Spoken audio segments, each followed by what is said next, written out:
है, लेकिन supreme court इससे पहले भी योगी सरकार को फटकार लगा चुका, लेकिन वो सुधर नहीं रहे। योगी जी का तो बहुत ही बुरा हाल है, एकदम फेलियर हो चुके हैं वो, क्योंकि उनको बहुत खौफनाक चेहरा दिखाया जाता है कि क्रिमिनल छोड़ के भाग गए, कि सब बंद हो गई गलत चीज़ें यूपी के अंदर, लेकिन कुछ बंद नहीं हुआ है। तो इसी तरह है, वो फिर से गाली खाएंगे, उनको तो आदत ही पड़ गई है सुनने की बातें। बटला हाउस में बुलडोजर एक्शन को लेकर सब लोगों में एक अजीब सी बेबसी और बेचैनी इसलिए है कि योगी का एक्शन आखिर बटला हाउस में कैसे आ गया। हालांकि सुप्रीम कोर्ट कई याचिकाकर्ता गए हैं, आज 40 से 50 के बीच सुप्रीम कोर्ट अगले हफ्ते सुनवाई करेगा।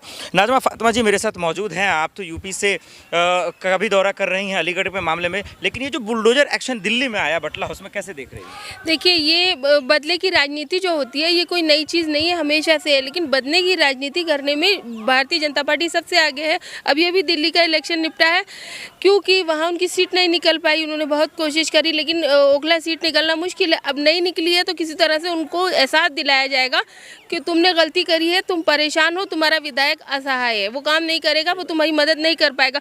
तो इसी तरह के बदले की नीति से सौतेला बच्चा ओखला बना रहेगा भारतीय जनता पार्टी की सरकार में। अगर ये अतिक्रमण है, ये सरकार की जमीन है, इस पे लोग क्यों कब्जा करे, उसका कहना ये है भाजपा। और हजारों जगह अतिक्रमण है, वहीं क्यों सबसे पहले चल दिए?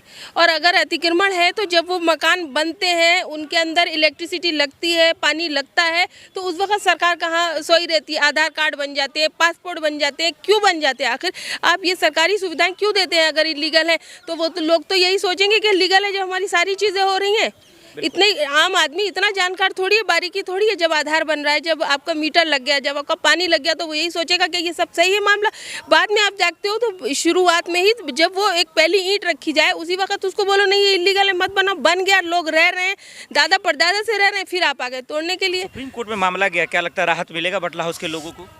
भाई, क्योंकि न्यायालय में है तो न्यायालय के ऊपर टिप्पणी करना तो ठीक नहीं, लेकिन ज़रूर लोगों के बिल्कुल ये बात आपका वाजिब है, लेकिन सुप्रीम कोर्ट इससे पहले भी योगी सरकार को फटकार लगा चुका, लेकिन वो सुधर नहीं रहे। योगी जी का तो बहुत ही बुरा हाल है, एकदम फेलियर हो चुके हैं वो, क्योंकि उनको बहुत खौफनाक चेहरा दिखाया जाता है कि क्रिमिनल छोड़ के भाग गए, कि सब बंद हो गई गलत चीज़ें यूपी के अंदर, लेकिन कुछ बंद नहीं हुआ है।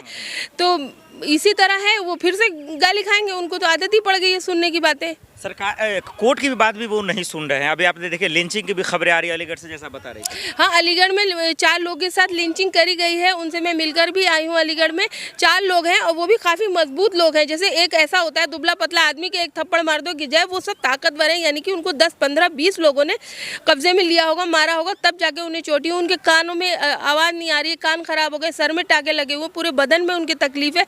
मतलब इतनी लिंचिंग हो गई, वो भी शहर के अंदर दिन के अंदर। तो और उनके पास वैध पर्ची भी थी, जो वो मीट ले जा रहे थे फैक्ट्री से, उनको पर्ची थी, फिर भी लोगों ने उनको लिंच कर दिया। ये तमाचा है योगी सरकार के ऊपर कि देखिए तुम्हारे से क्रिमिनल डर नहीं रहे हैं, तुम की बहुत खौफनाक चेहरा तुम बना रहे हो, दिखा रहे हो। ये क्रिमिनल ही तो है, ये तो डर नहीं रहे हैं आपसे, यानी कि आपका कोई डर ही नहीं है। कोलैप्स हो गई पूरी आपकी व्यवस्था ही। तो क्या चाहते हैं बटला हाउस के लोगों के लिए, क्योंकि लोग रो रहे हैं, महिलाएं, आप भी हैं, एक महिला का दर्द समझती हैं कि भाई मेरा घर है, घर लेकिन मर जाऊंगी, घर बुलडोज नहीं होने दूंगी, ये कह रहे हैं। भाई, उनको सोचना चाहिए। अगर ये कॉलोनी जब बन रही थी, तब नाले बन रहे थे, तब ये सब चीज़ें सुविधाएं उन्हें दी जा रही, तब आप कहाँ थे?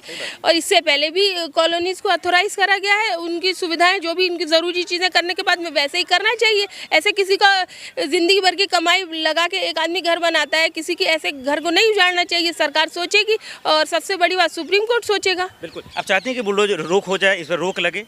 बुलडोजर पे लोग लगनी चाहिए। किसी का आशियाना, किसी का घर कभी भी नहीं ऐसे उजाड़ना चाहिए, जब तक कि बिल्कुल ही तूफान ना आ जाए, बहुत ही बुरा गलत काम ना हो जाए।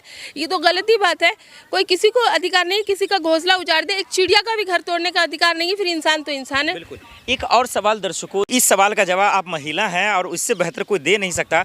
मोदी जी का दरअसल एक सिंदूर जो हर घर जो है दिया जाएगा, भाजपा के नेता जाएंगे, कार्यकर्ता जाएंगे, देंगे। इस मामले को कैसे देख रही सिंदूर वाले? देखिए, ये सिंदूर ऑपरेशन जो हुआ, ये पाकिस्तान के खिलाफ हुआ, ये तो देश की सुरक्षा से है, इस पे हमें कोई दो राय नहीं है। बहुत बढ़िया किया, और भी हमला कर देते थे, लेकिन देश की सुरक्षा से जुड़ी हुई चीज़ों को प्रचार प्रसार करना गलत है, पहली बात।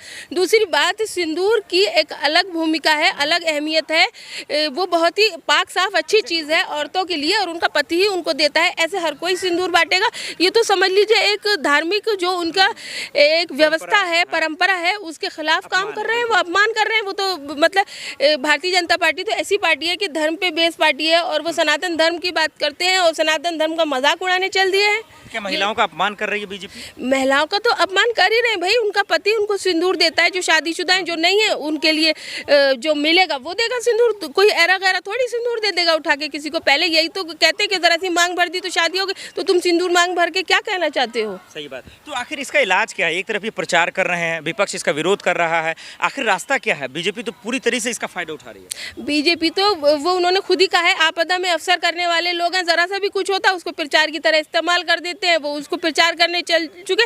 लेकिन इस बार इनको सबक मिल जाएगा। बिहार का इलेक्शन एकदम किनारे पे है, वहाँ पे इतनी बुरी हार मिलेगी। ये चीज़ का बहुत ज़्यादा विरोध हो रहा है बिहार के अंदर। ये मैं आपको ज़मीनी बात बता रही हूँ। गांव के गांव नाराज़ बैठे हैं क्योंकि सिंदूर का बड़ा महत्व है। वो लोग बहुत ही इसको पाक साफ अच्छी चीज़ समझते हैं। कोई खेल की चीज़ नहीं है कि उसके बारे में कुछ भी कमेंट कर दो, कुछ भी कर दो। बीजेपी की जो ये मंशा रही कि हर घर जाकर सिंदूर बांटेंगे, महिलाओं के मन में क्या चल रहा होगा जो उनके कास्ट की हैं, जो उनके धर्म की हैं? अरे आधी से ज़्यादा महिलाएं नाराज़ बैठी हुई है।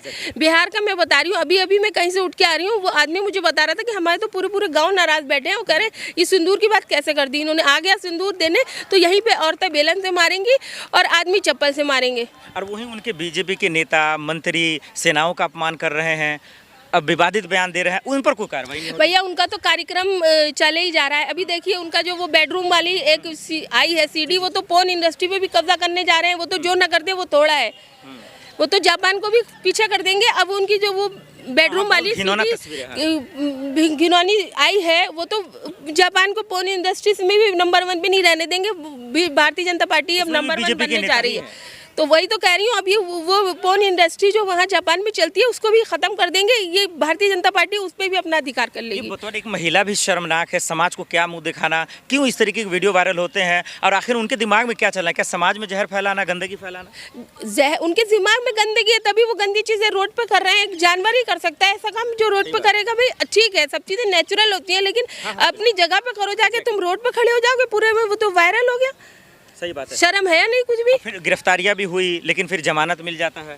वो तो आसानी से जमानत मिल जाता है। अभी अलीगढ़ की बात बता रही हूँ, जो ये मॉब लिंचिंग का मामला हुआ है, कितना सीरियस केस है ये। वो लोग ऐसी इतनी भीड़ में पड़े हुए हैं बेड के ऊपर। भाई उनको एक रूम मुहैया कराओ, अच्छा इलाज मुहैया कराओ। जनरल वार्ड में लाइन से लेटे हुए हैं, वहाँ 150 है। अगर कोई उनके ऊपर हमला ही हो जाए तो फिर किसी को कुछ नहीं मिल पा रहा है इलाज।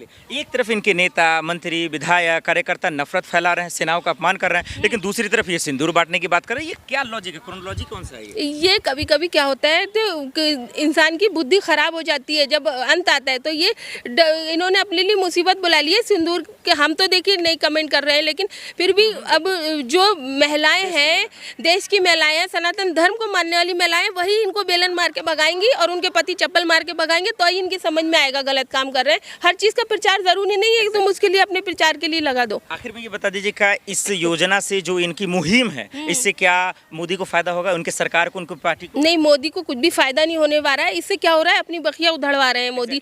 सब लोग बोल रहे हैं कि अपना एक तो सिंदूर भरा था, औरत के साथ में तू रह नहीं सका और छोड़ के भाग निकला, अब दूसरों को तुम सिंदूर भरने चले हो। क्यों बखिया उधड़वा रहे हो? ना ऐसी बात करो, ना बात सुनो तुम।